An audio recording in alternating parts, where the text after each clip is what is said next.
and now I'm bringing the Power of Your Subconscious Mind book. This book again is so important for us ना. एक बार मैं book को लेके आती हूँ अपनी स्क्रीन पे. The second book that we read daily is The Power of Your Subconscious Mind, which is written by Dr. Joseph Murphy, right? So इस बुक में हम लोगों को रोंडा बर्न ने जैसे बता रखा है कि हमने अपने प्रैक्टिसेस में थैंक यू को अंडरलाइन करके कि हम लोगों को थैंक यू को कैसा अपना ऑर्नामेंट बना लेना है. We have to wear the ornament of thank you wherever we are going. So अपने आप को प्रेजेंट में रखने के लिए, अपने आप को खुशनुमा तरीके में रखने के लिए it is very important to practise gratitude plus do your meditation, because second book tells us to get connected with ourselves. जो हमने कल भी पढ़ा कि किस तरह से साइंटिस्ट्स ने अपने इस पावर ऑफ सबकॉन्शियस माइंड को हम इस्तेमाल करके इतना बड़ा पावरफुल जो हमारे पास चीज है, हम उसको अक्सर इस्तेमाल करना भूल जाते हैं, उसका इस्तेमाल करके तरह तरह की डिफरेंट बड़ी बड़ी डिस्कवरीज करी हैं.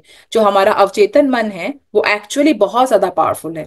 उसको इस्तेमाल करके हम दुनिया भर की इंपॉर्टेंट डिस्कवरीज कर सकते हैं. हम लोगों ने पढ़ा कि कैसे इंपॉर्टेंट जो एमिनेंट पीपल है उन्होंने पावर ऑफ सबकॉन्शियस माइंड के थ्रू ही, चाहे वो निकोला टेस्ला हो, चाहे वो आइंस्टाइन हो, चाहे वो न्यूटन हो, सभी ने उसके बारे में उसको इस्तेमाल करके अपने मेजर मेजर डिस्कवरीज की हैं. आप सभी को अगर पता है सबसे इंपॉर्टेंट क्या होता है, अपने सबकॉन्शियस माइंड से पूछना, क्वेश्चन पूछना. कल भी मैम ने बोला था कि वॉट एवर, जैसे वो उस पर्सन को उसका विल मिल गया, एक पर्सन की डेथ के बाद उसके बच्चों को उसका विल मिल गया, what they did, they just prayed to the subconscious mind, subconscious mind I want this, है ना. सो ऐसा करने से उनको विल मिल जाता है. जो साइंटिस्ट है वो जब कंफ्यूज होते हैं, कंफ्यूज स्टेट ऑफ माइंड में डिस्कवरीज नहीं होती, तो दे मेक देमसेल्फ काम करके अपने आप को शांत मन से, then they ask the subconscious mind and they, जो हमारा वो एफर्मेशन करते हैं ना फ्लोरेंस कॉवेलशिस से, कि the I cast the burden of lack to the God within and I go free having plenty.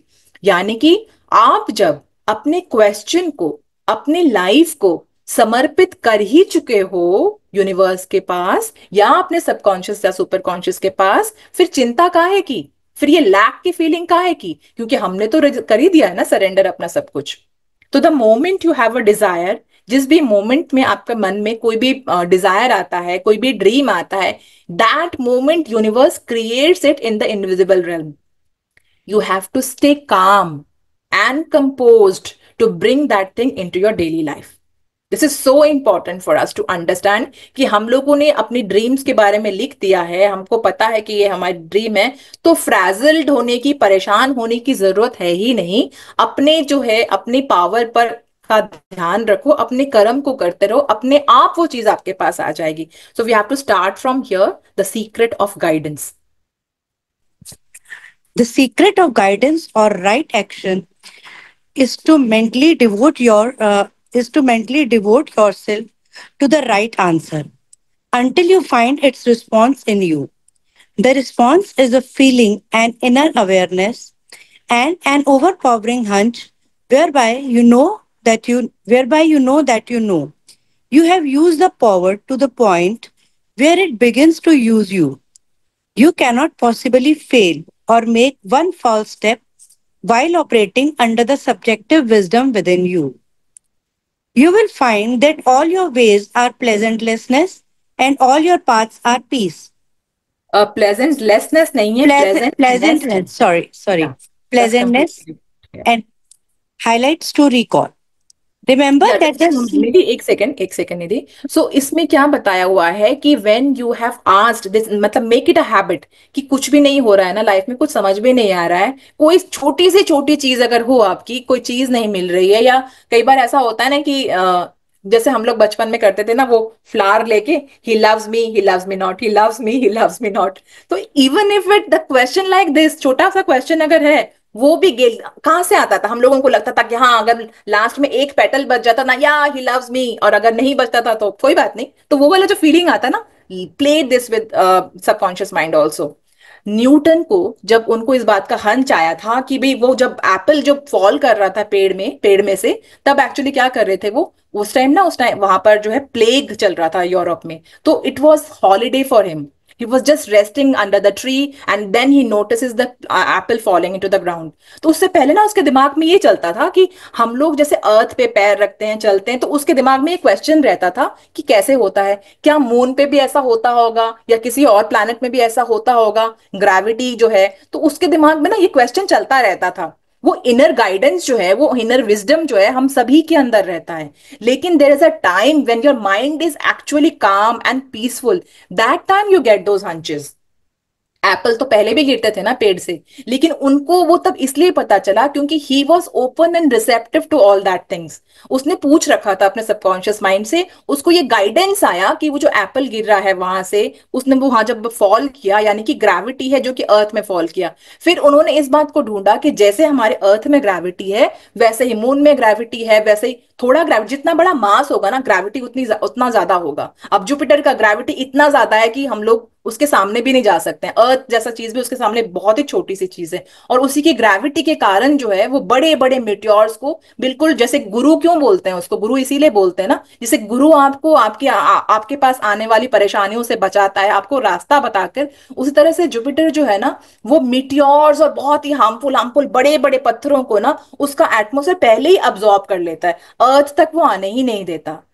इसका मतलब क्या है कि ग्रेविटी की जो पावर है ना वो सभी चीज में है, अर्थ में भी है। कहां से पता चला था? न्यूटन ने बताया था। न्यूटन तो बहुत ही ऐसे ही ऐसे थे, वो आराम से बैठे हुए थे तभी उनको पता चला था। इसका मतलब हम लोगों ने क्या समझना है, हमको इनर गाइडेंस आपको तब, आपको विजडम के साथ आपको आंसर्स देगा जब आप बिल्कुल काम स्टेट ऑफ माइंड में होगी। So to stay calm is very important for us. Always when you have asked some question to the universe, just be sure, आप फेथ रखो कि आपको गाइडेंस जरूर मिलेगी। एंड यूनिवर्स लव्स, लिखा हुआ है ना कि always follow the path of pleasantness and piece.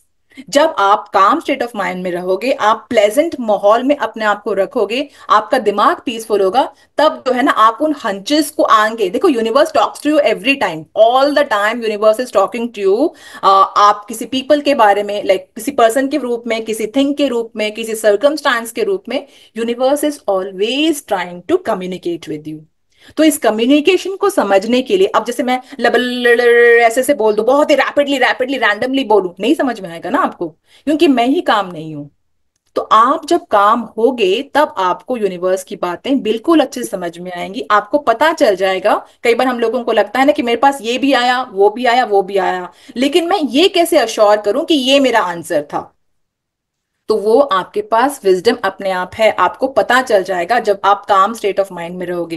काम स्टेट ऑफ माइंड में रहने के लिए आपको जो है ना मेडिटेशन को अपना बिल्कुल एक डेली एक्टिविटी बनाना है, जो कि हम लोगों को मैम ने बोला हुआ है कि 5 मिनट, 3 मिनट, 15 मिनट मेडिटेशन के लिए अपना जरूर डेडिकेट करो। इस बुक को जो भी पढ़ रहा है उनको ये पता है कि डॉक्टर जोसेफ मर्फी ने बोला हुआ है दिन में 3 बार मेडिटेट करना बहुत जरूरी है, जो उन्होंने एफर्मेशन दे रखी है। अगर आप एफर्मेशन को वैसे करके बोलोगे दिन में 3 बार, है ना, सुबह सुबह अल्फा स्टेट ऑफ माइंड होता है एक्टिव तब, रात को सोने से पहले जब आपका alpha state of mind active होता है तब, और दोपहर को भी, whenever you want to take a nap. Actually scientist जो है ना, they deliberately wanted to take a nap. जो नैप को हम लोग बहुत ही अंडर एस्टिमेट करते हैं, वो नैप एक्चुअली आपको, वो पावर नैप इसी बोलते हैं कि आपको बहुत सारे हंचेस इमीडिएटली कई बार आफ्टर द नैप आते हैं।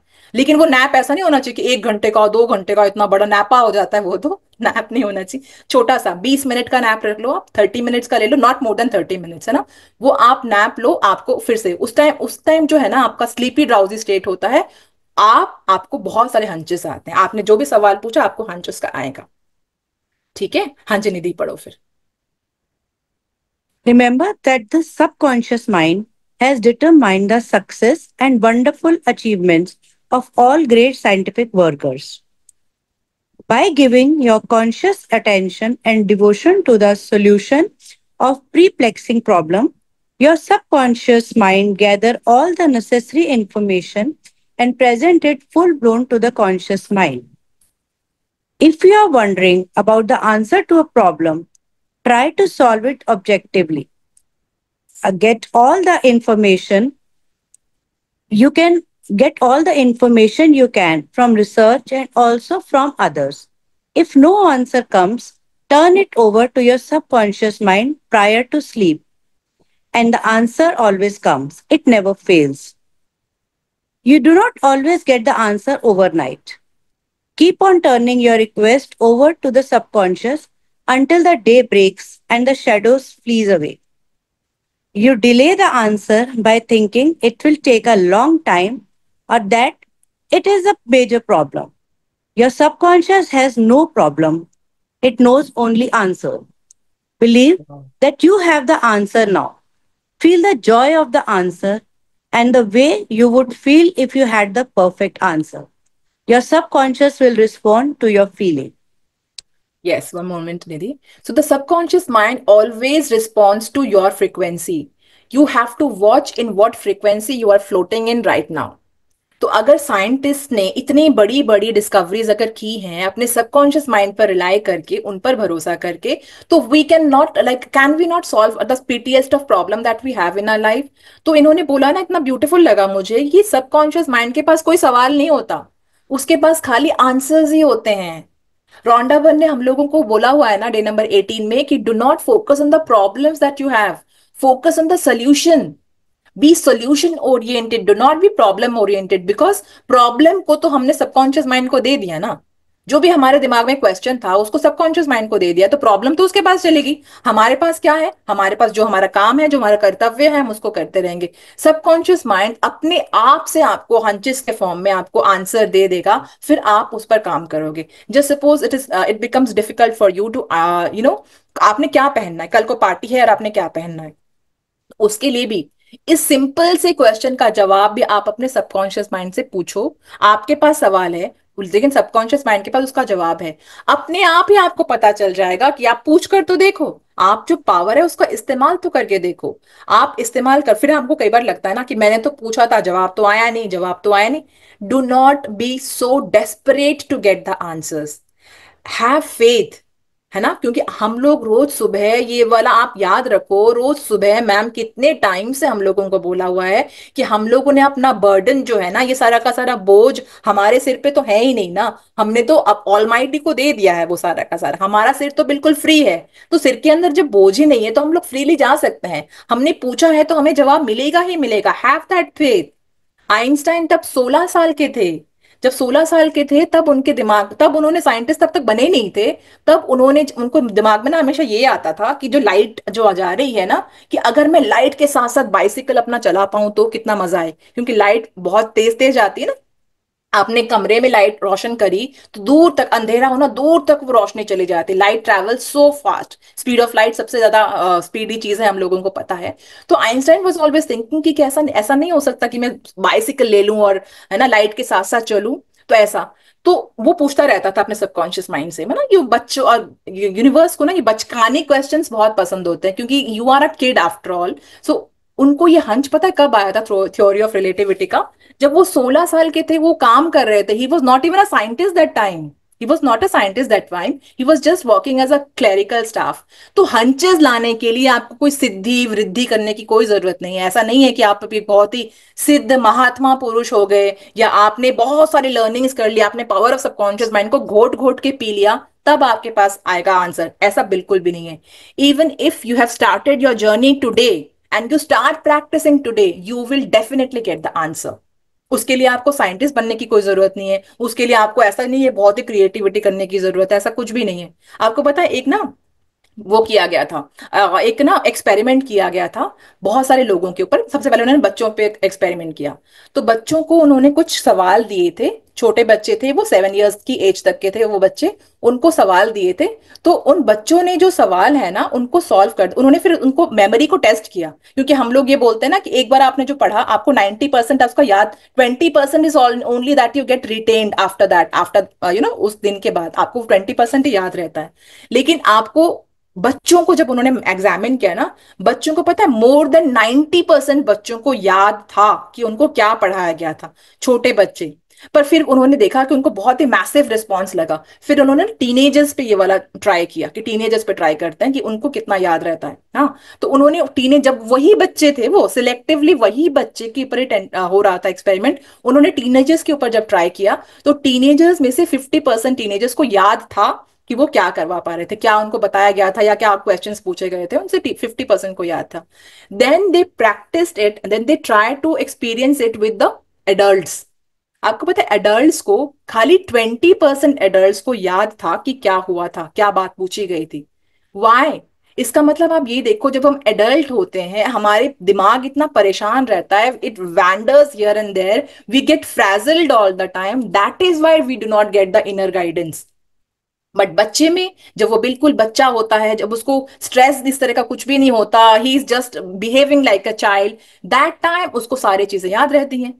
तो हम भी क्यों नहीं बच्चे बन जाते? हम लोग अपने अंदर के बच्चे को जिंदा क्यों नहीं रख पाते? क्योंकि हम हमारे दिमाग में ना बहुत ज्यादा स्ट्रेस है। लेकिन याद करो अपना वो एफर्मेशन, जब हमने वो स्ट्रेस का बर्डन तो दे ही दिया है ना यूनिवर्स को, हम तो अभी फ्रीली जाएंगे, अपनी लाइफ को कंस्ट्रक्ट करेंगे, अपनी लाइफ को अपने हिसाब से क्रिएट करेंगे। Always remember that whenever you are getting frazzled and you're thinking that my dreams are not getting answered, मैंने क्वेश्चन पूछा था उसका रिप्लाई अभी तक नहीं आया, तो ऑलवेज थिंक कि there is no delay in the realm of God. Florence Scovel Shinn की बुक में हमने ये वाला एफर्मेशन पढ़ा था ना कि there is no delay in the realm of God. Universe always will respond to the question that you have asked to it. You just have to be calm and patient in order to receive that signal from the universe. आपने जो भी call किया, आपने पूछा, आपने जब भी कोई प्रे किया, कुछ भी ड्रीम आस्क करी यूनिवर्स को, that is the call, that is the phone call that you make to the universe. Just like PK, PK में बोला था ना कि वो कॉल करता है यूनिवर्स को, बहुत ही चाइल्डिश था वो बात, लेकिन वो एक्चुअली ऐसा ही होता है। आप जो प्रे कर रहे होते ना, it is the call, phone call that you are making to the universe. And then when universe gives you hunches, hunches या ड्रीम्स या कोई इंट्यूशन जब आपको आता है ना, that is universe's phone call back to you. It responds you in that manner, it will call back you. लेकिन उस कॉल को रिसीव करने के लिए अगर आपका फोन जो है उस चीज में बिजी रहेगा, ओवर थिंकिंग करने के लिए, कंप्लेनिंग जोन में आप फ्रैजल्ड रहोगे, तब आप कैसे रिसीव कर पाओगे उस सिग्नल को? इसीलिए अपने आप को काम करो, प्रैक्टिस मेडिटेशन, 5 मिनट के लिए अपना मेडिटेशन रोज जरूर करो। और ये डॉक्टर जो डिस्पेंसा ने बोला था ना कि पॉकेट्स ऑफ मेडिटेटिंग या pockets of silence through out the day, थोड़ा थोड़ा करके ऑब्जर्व करो, चाहे वो 1 मिनट का हो। तो सारे की सारे बुक्स का ना जूस हम लोगों को ले लेना चाहिए, जहां से जो सीखने को मिले ना उसका जूस पकड़ कर ले लो और उस जूस को इस्तेमाल करो। अब उसका मतलब क्या था कि हम लोगों को शांत रहना चाहिए। शांत रहोगे तभी आपको हंचेस आएंगे, तभी आप समझ पाओगे यूनिवर्स की कम्युनिकेशन को, तभी समझ पाओगे, है ना। सो दिस इज व्हाट, कि अगर आपको यूं लगता है कि आपने क्वेश्चन पूछ रखा है और ओवरनाइट आंसर कई बार नहीं भी आएंगे आपको, बहुत मुश्किल सवाल है, यूनिवर्स टेस्ट भी आपका लेगा, आपका टेस्ट लेने वाला यूनिवर्स ही तो होता है ना, तो आपको उस टेस्ट में पास होने के लिए आपको काम स्टेट ऑफ माइंड में रहना है, जो कि डॉक्टर जोसेफ मर्फी ने भी बोला है और फ्लोरेंस कॉवेल्शिन ने भी बोला था बहुत ही अच्छे से, कि manifestation occurs only in the calm sea. जब समंदर काम रहेगा, just imagine a boat is flowing on the river, river भी नहीं, अगर रिवर में भी मैं जाती हूँ ना, मैं जब कैलकाटा जाती हूँ तो मैं बहुत ज्यादा फेरीज में ट्रैवल करती हूँ। तो फेरी में भी क्या होता है, रिवर में क्या होता है ना, वो ज्वार भाटा आता रहता है ना। So whenever there is waves are going like this, और समंदर में तो बहुत ज्यादा आता है। तो अगर कोई बोट अगर फ्लोट कर रही है, बोट अगर जा रही है, तो बोट इधर उधर ऐसे होगी ना, डामाडोल हो जाएगी। तो अगर वो बोट स्टेबल है तभी तो आपका कदम सही रहेगा ना उसमें, वरना तो आप भी ऐसे डामाडोल करोगे। तो यूनिवर्स ये बोलता है कि जब आप एक काम स्टेट ऑफ माइंड में रहोगे तभी आप मेरे से वो सिग्नल्स जो है वो रिसीव कर पाओगे। लेकिन अगर आपके दिमाग में उथल पुथल है, आपका समंदर अशांत है, तब वो अशांति में आपको हंचेस नहीं मिलेंगे। आपने जो भी क्वेश्चन पूछा है, चाहे वो दुनिया का टफेस्ट क्वेश्चन हो, चाहे वो बिल्कुल छोटा सा सिली सा क्वेश्चन हो, आपको उसका जवाब मिलेगा, बट पूछना पड़ेगा। कभी आपको याद है जब बचपन में हमें चैप्टर्स करवाए जाते थे ना, तो हम लोगों को मैम ऐसे बोलती थी कि पकी पकाई खीर मत खाओ, आप क्वेश्चन पूछो अपने आप से, आप अपने आंसर्स को लिखो। तो हम लोगों को क्या होता था, आजकल तो सीबीएसई वालों ने ऐसा कर भी दिया है कि वो पैसेज दे देते हैं आपको, बोल देते हैं कि इस पैसेज में से क्या क्या सवाल बनते हैं, write down the questions that you can form from this passage. ये वाला एक क्वेश्चन आता है अब बच्चों के एग्जाम में आजकल। So do that. अगर आपको लाइफ का कोई भी प्रॉब्लम अगर आपके सामने आई, question that, put that question to the subconscious mind and you will definitely get the answers. Question आपको पूछना आना चाहिए, ask them lofty questions, that's what Vishen Lakhiani says, lofty questions पूछो जिसका कोई मतलब नहीं होता, कुछ नहीं होता, आपको लगता है कि मैं क्या करूं, अभी मुझे ना ये वाला, मुझे इस दिशा में जाना चाहिए कि उस दिशा में जाना चाहिए, तो आपको आंसर मिलेगा। अगर वो दिशा में आप जाओगे, उस रोड में जाओगे, उसमें बम्पी रास्ते भी अगर हो, मान लो आपने ले लिए बम्पी रास्ते हैं, लेकिन आप उस बम्प्स में से चलना सीख गए, है ना। वो ब्रेकर्स आपको स्टॉप नहीं कर पाए, आप उससे आगे भी थोड़ा सा हो सकता है आप स्लो हो गए हो, लेकिन आप वापस से कम बैक करोगे। This is what we have to understand, that we always have to, like we kind of have to stay calm. परेशान नहीं होना है, फ्रैजल्ड नहीं होना है हम लोगों को। क्वेश्चंस अगर है लाइफ के डिफिकल्ट, उसका आंसर हमारे पास नहीं है तो कोई बात नहीं, हमारे सबकॉन्शियस माइंड के पास सारे के सारे जवाब है ना। तो आज हम यहीं तक पढ़ते हैं। Thank you so much Nidhi for reading for us. Thank tomorrow you will. So much ma'am. Thank you so much, just love that, इतना प्यारा है ना कंटेंट, ऐसा लगता है कि पढ़ते जाओ पढ़ते जाओ।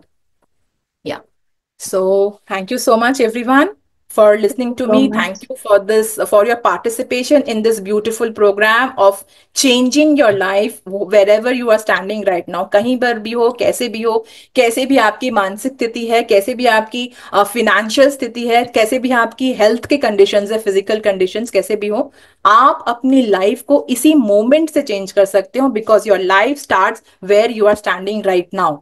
है ना, वहीं से आप करना शुरू करो, काम स्टेट को एंजॉय करना शुरू करो, आपके लाइफ में के सारे सवालों का आंसर आपको मिलता जाएगा। Start asking to the universe, है ना। Thank you so much for being the best listeners of this whole world.